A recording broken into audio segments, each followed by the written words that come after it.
Tu t'es déjà demandé pourquoi le verre est transparent? Les lunettes, les fenêtres et même nos écrans de téléphone, tous sont constitués de verre.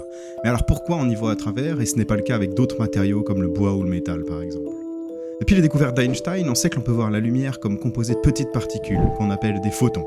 Chaque photon possède sa propre énergie et interagit avec les atomes de la matière qui nous entoure lorsqu'ils se croisent. Pour comprendre cette interaction, il faut voir l'atome comme un noyau avec un nuage d'électrons autour. Ces électrons ont eux-mêmes leur énergie et peuvent en voler aux photons qu'ils croisent pour en gagner. Cependant, ils ne peuvent pas le faire n'importe comment. La physique quantique nous apprend que les niveaux d'énergie accessibles aux électrons sont fixes. On peut voir ça un peu comme une échelle irrégulière et l'électron ne peut passer que d'un niveau à l'autre, un barreau à l'autre, si on lui apporte la bonne quantité d'énergie.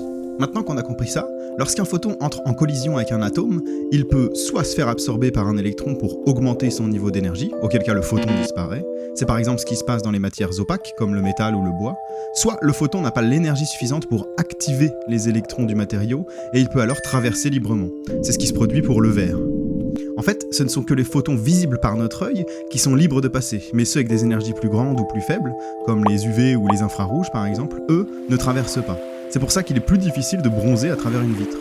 Et en contrôlant justement les atomes qui constituent le verre et les niveaux d'énergie accessibles, on peut ainsi laisser passer des photons spécifiques et en absorber d'autres. C'est comme ça qu'on donne des couleurs spécifiques au verre, comme celui de certaines bouteilles par exemple.